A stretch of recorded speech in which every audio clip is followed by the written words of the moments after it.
Okay, so we are gonna copy the folder from your drive to your desktop. Okay, this folder. And then what you're gonna do is the next step, you are going to add that virtual machine onto your list. I just gotta make sure. Okay, so you're going to open up VirtualBox. Click the app.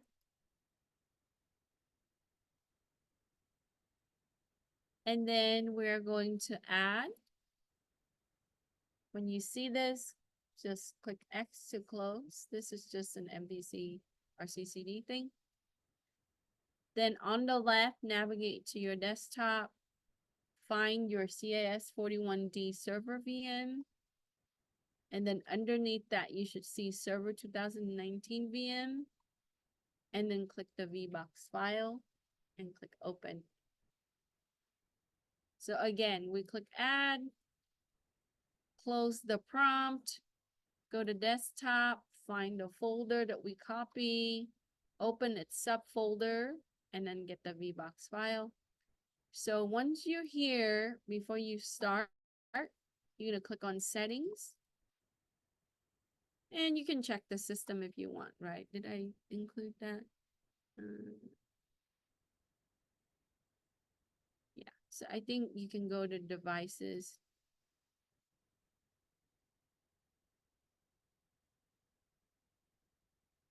So ultimately, we can get the USB to work by adding the USB. So you can go into here, click add, and then USB. So I'm using the silicone power.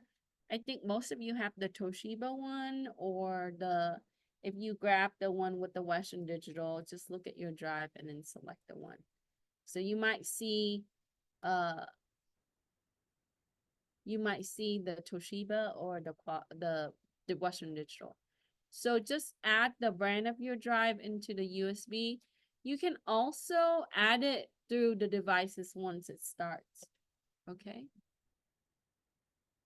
So once I did that, I'm going to go ahead and click start.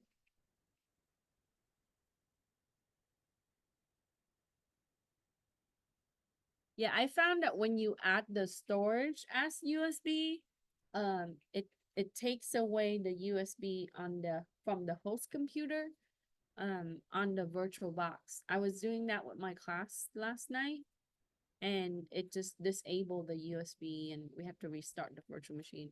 So all you need is to add the USB to the list, and then you're gonna go on the devices right here, and then click on USB and make sure that your USB is selected. If you already added it, it should show the little check mark.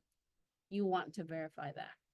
If the check mark is not there, just click it and then it will add it there. So there's two ways to do it. You can do it through the settings, or you can do it on the devices and USB. If it doesn't work, would I be able to remove it and try to do it once I'm in the machine? Yeah. Okay. So once you're in the machine, just go through devices and then the USB. It should see it here. If it doesn't see it here, then maybe it's not seeing, your host machine doesn't see it, maybe. And then sometimes when you enable USB, your mouse and keyboard integration might be funky. It's because your mouse and keyboard is connected through USB, and it might have conflict issues in I don't know.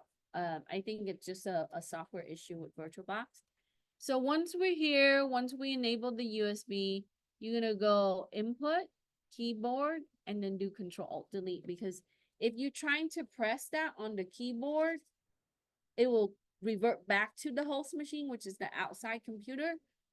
So we're gonna insert that, and that's gonna allow you to log in. And at some point, it's gonna be laggy, so just be patient with the server virtual machine, right? I gave it 8 gig and quad core and so on, but it's still gonna be laggy because that's minimal for the server system. Okay. So once your login screen pops up with administrator, just click it and then you're gonna type in the password.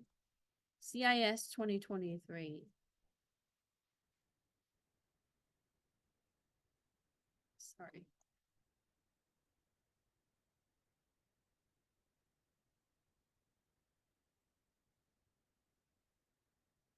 And with an exclamation point.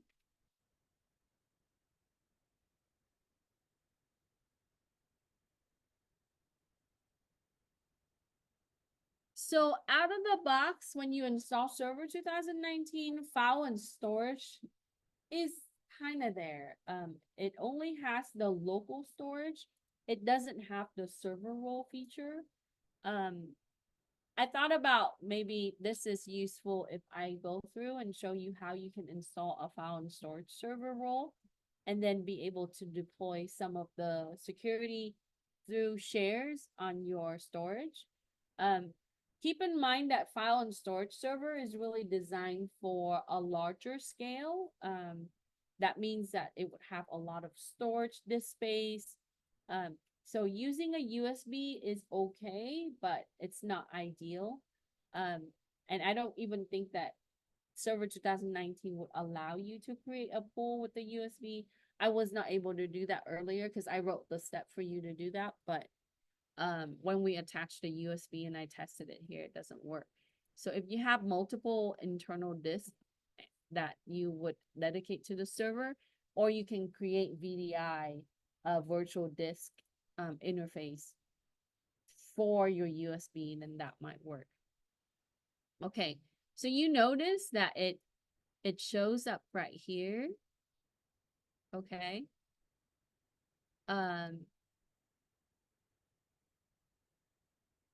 And when you click it, you would see things like volumes, disk, storage pool. But when you install the server, you would see the list goes a little bit longer. So when it shows file and storage services, it really pertain to that local system, right? Not the server system yet. And you would see that this is your local computer that is now going to be the server. And then when you click volumes, right, you should see your F drive, that's your USB. Your C is where your operating system sits. And then your D is RCCD, other drive. And then the system reserve, that's going to be for like, you know, recovery and other things. When you did the installation, or when I did the installation for the server machine, that is a dedicated space. That's part of the installation process. So it uses that space for system recovery and so on in case that it crashes. And you notice here that your VBox hard disk, right? If you click on the drive, it shows you what kind of drive that is, right? How that drive is connected with bus type. So ideally, before we deploy the file and storage server, we want to have the multiple drives here and large drives, right? Terabytes and so on. So Microsoft claims that you can have up to 192 terabytes or more, right? But the OS itself would see that maximum capacity for their operating system. And the provisioning here you see is fixed. It's not, so when you create a pool, a storage pool, you have options to select the provisioning type. If you look at Microsoft documentation, it will tell you that you can have fixed, or you can have, you know, pair, you can have other type of drive, because in the case if we mirror, right, we can pair up two drives that duplicates one to the other. So the storage pool is really a way that we can group up a lot of different drives for our file server. So where am I at? I'm looking at volumes, right? Sorry, I forgot the question mark here. we would look at the disk that is provisioned. So they are all fixed size. So the fixed size is, you basically partition your drive, give it a fixed space, right? 30 gig, 100 gigabyte, 1 terabyte. When I installed your server, right, we would give this is the amount that is free, and this is the amount that's used. In my other class, this is when they finish break. Okay. So we would see that the type is provision. Take a screenshot of that. On the left, you should see this. So volumes really pertain to what? The space itself, right? The disk is now, it's going to be the logical disk that the operating system sees. So the first disk is going to be your disk 0, and that's your C drive that you saw earlier. So in the volume, it really, Windows OS give it a letter, and it really pertains to that space, right? And the type of disk that's related to that space. Now, in the disk itself, the first disk that we use is 100 gigabyte. But wait, if you go back to C, you look the capacity, it shows me that it's only 77.6. Do you see how that's different? Okay. So the OS sees volume is different than the actual physical disk. So when, let's say that I have 100 gigabyte actual drive, hard drive that I installed the OS is on, the disk itself is going to be represented with 100 gigabyte.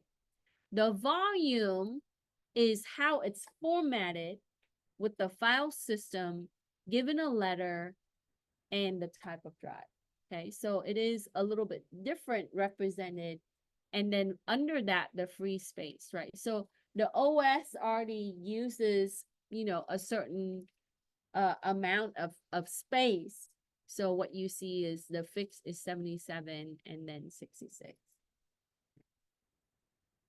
So my disk 0, that's really for C volume.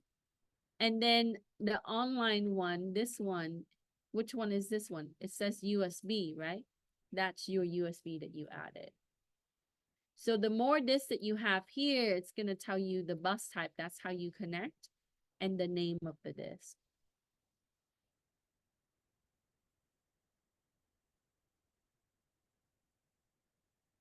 And USB is formatted with FAT or exe FAT, right? So what you see is you would see that it's still treated as an MBR, master boot record partition in Windows OS, unless modify otherwise. Okay, so this screen, if you want to also look at the volume, it shows you the volume window here. And I didn't, so we can, if our disk is allowed for storage pool, it would allow you to be able to add the new storage to the pool, but unfortunately it doesn't. Okay. And it won't let you use the C drive either. Okay, so we looked at the disk. And then what we're going to do is we are going to install, right? I know some of you already did this. I didn't do this yet, but because this popped up.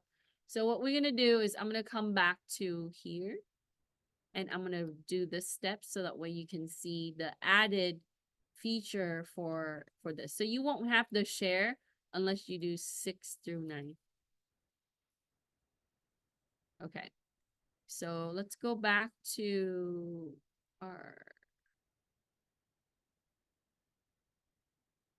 So at the top, you can go back to the dashboard, which gives you the server management console, and you can do that here. Okay. Or you can just go manage, and then you can also add role and features that way. So manage is, that's your server manager. you can also add the servers. That means that you have other servers that you want to include that part of your network or your server group. So we can click this, or we can click manage and then add role and feature. And then you're gonna go next. And then it's gonna be role based. That's default for almost all roles in server environment. Unless it's the other service, right? You're gonna go next. And this server already have a static IP. I recommend having a static IP for your server to start. And then you're gonna go next. And you might already have this option selected, but click the little arrow to expand. And then make sure you select file and iSCSI service.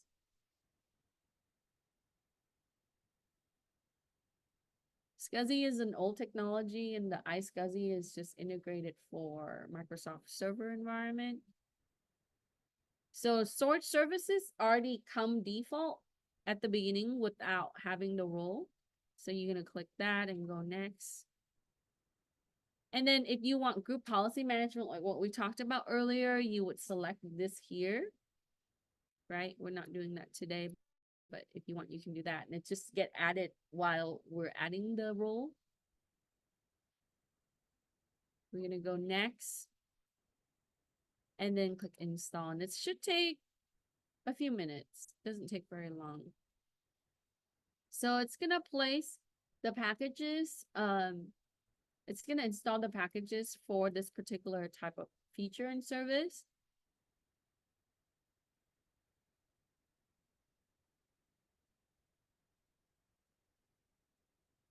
And then when your blue bar reaches the end, you would just click close.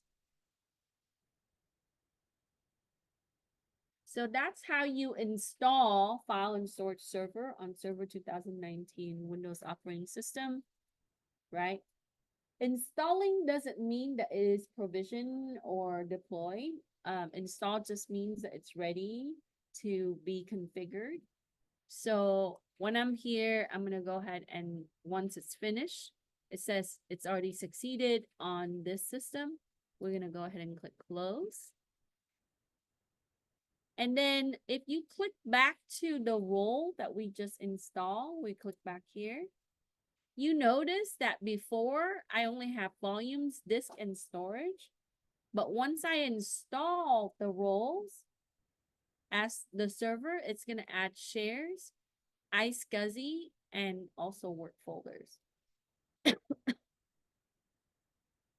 So to start, Microsoft recommend that, for file and storage, you always create a storage pool. So that's what I wrote before, right? I scrapped that, and we're going to have to do with the next piece, which is this. So we're going to click shares.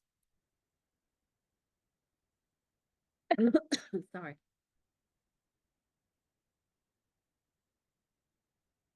And it tells you here that my performance counter is not started for that particular server, but I have no share to start. So you can just click here, or you click here and choose new share.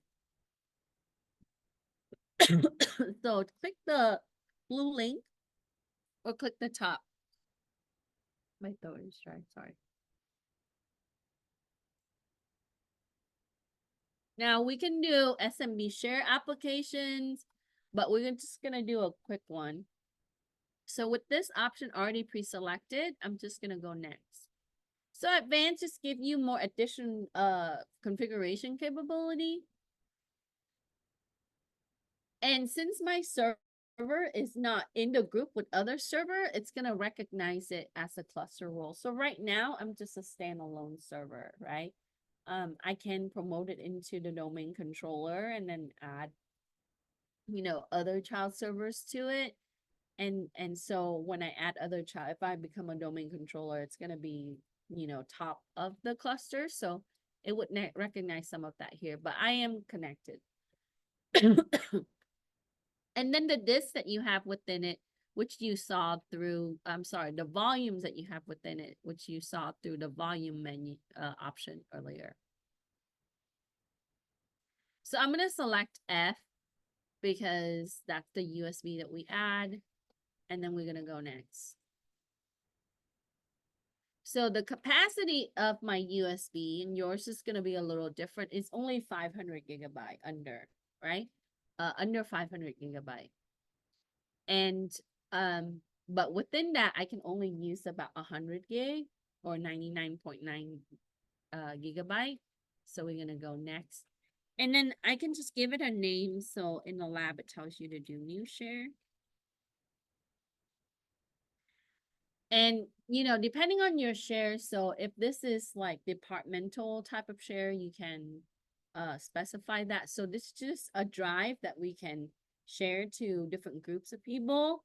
For example, like, you know, instead of using OneDrive or whatever, you can create a network share this way. It is a shared drive for groups, departments, I don't know, region, etc. And then you want to note your path to share. This is the path. And Microsoft allows you to run the path to directly connect or map to the drive. So when you map the drive, you need to also look at the local path and the remote path. So in order to access the system remotely or the shared remotely, I need to access the server that stored that share, right? Basically a disk that's attached to that server that's being shared. So once we name and note down our path, we're going to go ahead and click next. And I have you selected all of these, but you can only choose one. And if you read the description, it will tell you what that is. So if you want to use file and folder and if you're permitted to do that, right, you don't have the read equivalent. You can also encrypt data. So depending on how sensitive the data that you're working with on the shared drive. And click next. So it's gonna give you the list of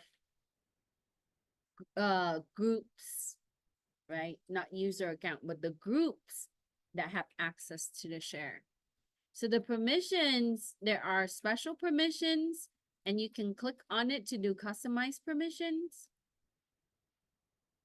So if I click on a one entry here from my access control list, and then I can customize the permission. So look at the user group, right? This is the user group, the principal group. This is a built-in group for Microsoft. It says that built in. So if you customize a group and you add it for the share, you can through customized permission. So let's say that I have a finance group and I want to add them to this shared drive. This is the time that I would do that. I would do a customized permission and then I would click add and find that group, right? Simple. And this is possible through NTFS permissions and shared permissions. So the question asks you, right, what are the permissions for the user group? So if you look at this, it says access special, right? So if you look at customize, you can see that the user group have read and execute access. Now, authenticated user is also nested with the user group. It has modified, right? But when we're asking the user group in general, they have read and execute. So that means that I can view the content inside that drive. And if there's an executable type of operation or type of file, I can run it.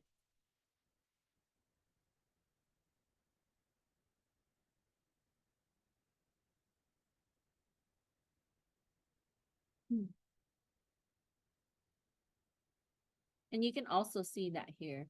Now, if you look at this one, this entry really pertains to the sub object within that drive. So it says this folder only, right?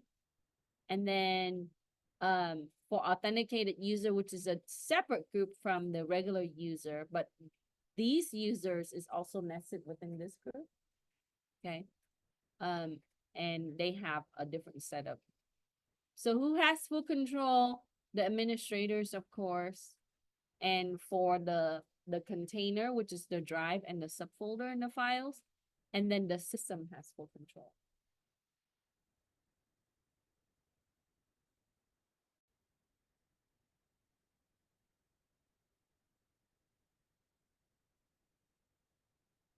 Okay, so then we would proceed. We're gonna go next, and it gives you the summary, and we're gonna go ahead and create.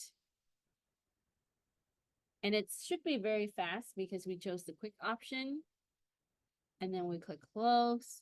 And now that becomes available, right? Like my 100 gig that I had set up or that was available on my USB drive is now become the SMB shared. And so you can control the permission for the drive in the larger network, right? Because we talked about that today. Where does your data store and how you control the access to your data? So this F drive now is shared. Now you can map the network share to the folder. So I can create a folder that is basically mapped to the drive. So right click new folder onto the user desktop and then map it. So if they're logged in with the proper credential, they should be able to access the map folder to the shared drive. So now you know how to create a network shared drive, right? Through the Windows Server feature. Okay. Now, I didn't add more steps because the time did not allow, but you can also check out iSCSI. So you can go through and then you have to go through and add additional things for that, but let me hit cancel.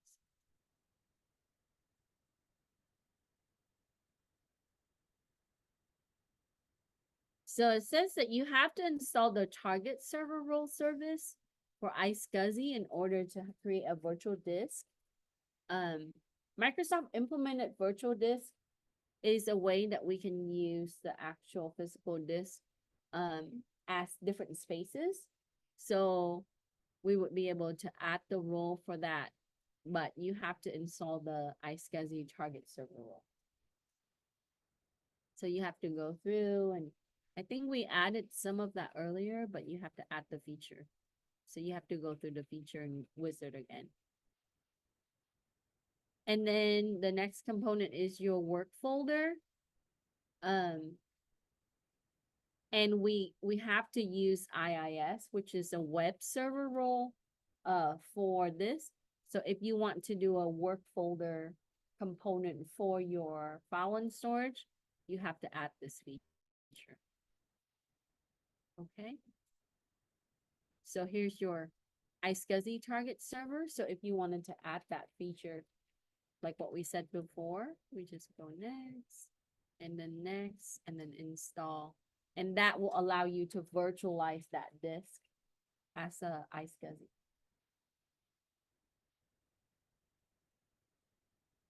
So coming back here, right?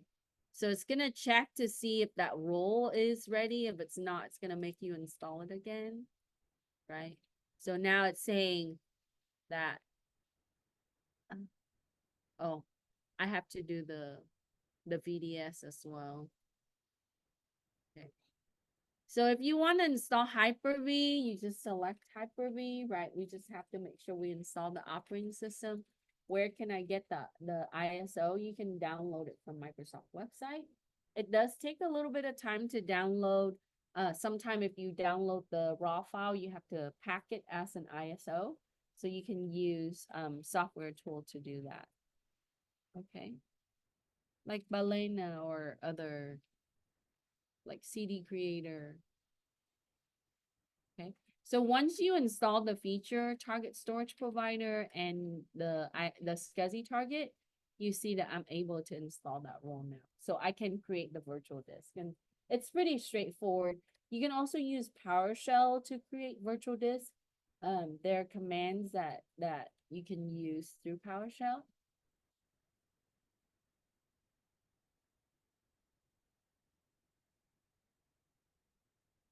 So we succeeded. So once you install it, it should be able to show. Oh, now you can create it.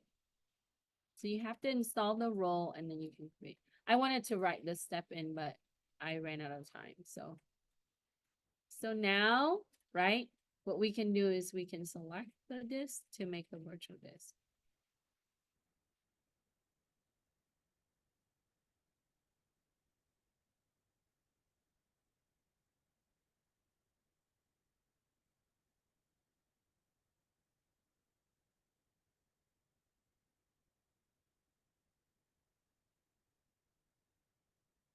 Let's see if it lets me still. It might not.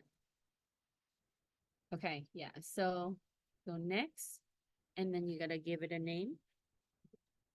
Just call it new. And then out of that, let's give it. So your virtual disk has to be at least a 4 GB. I don't know how I remember. I just remember it from, I guess, reading it earlier. But it is expandable, so we'll start with like a smaller. So you can do like maybe 50 GB, and then the more storage you need, it will scale out. Okay, and then go next. And then your target name for access, we'll just call it the same.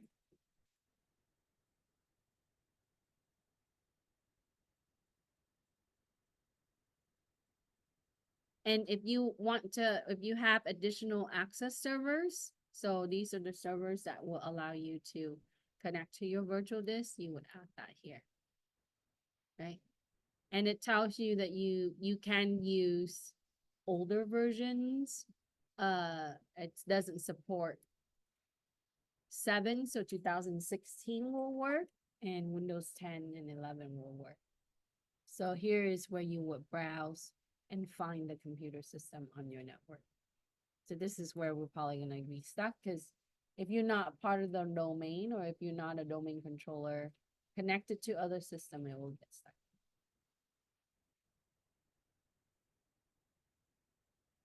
So I don't have a server name. So I cannot proceed with the virtual disk. It's really made for like remote access to your storage environment. That's the whole point behind it.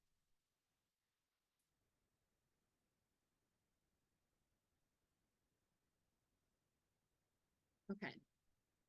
So after we had gone through and we finished the other part, right? With the share, you have your share up, take a screenshot.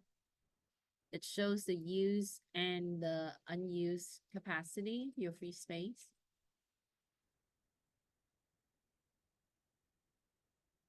Now, quota is an area, so it has a wizard. So what we can do is, let's say I have 100 GB here, and I wanted to make it where the user get notified when it reaches, I don't know, 95 GB near the end of your disk space.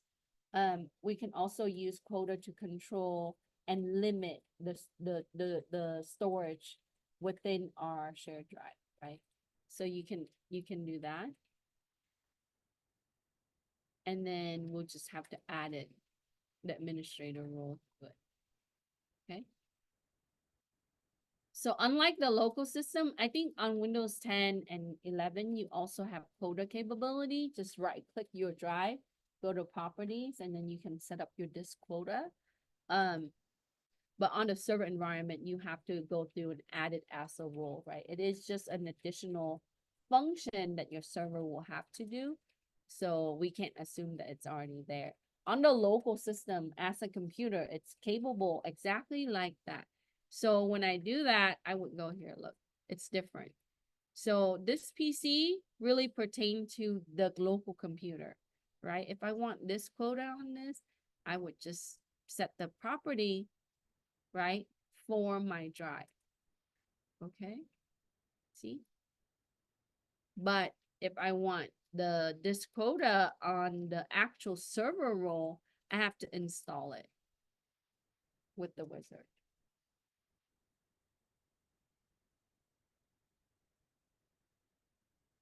So now that's what you see. So once you install the role, you can always go to tools and the roles that you install are here. Okay.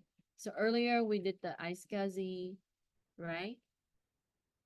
And then you can also go to your dashboard and your management console.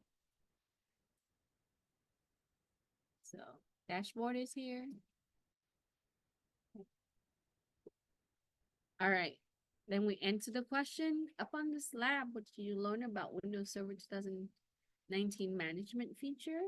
Right? We learned how to install file and storage services and Windows Server storage role in Server 2019.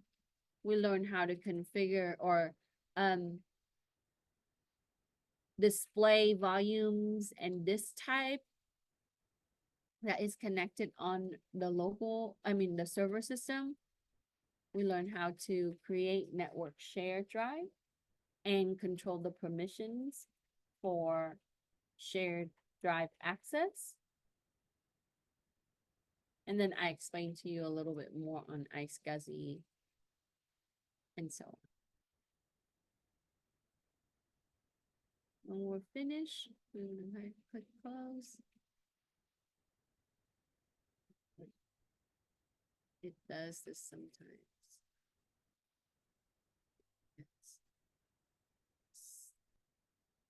Because I have wizards that are open. Okay, then we properly shut it down from the inside.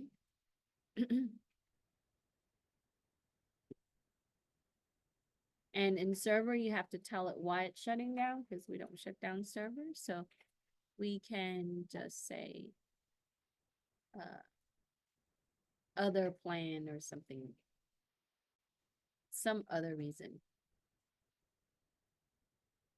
Operating system. But you would select the proper region there, okay? And then how can you apply this to your current field and career?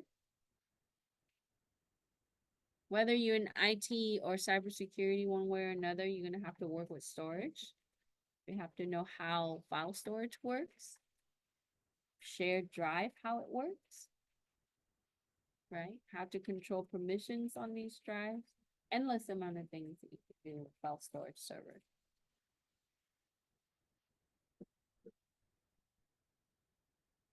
So it's good for like maintenance work or even cybersecurity work where you have to assess the drive, look at permission audit. Okay, so once we have all the things that we need, our screenshot, our answers to our questions, you can submit it onto Canvas lab.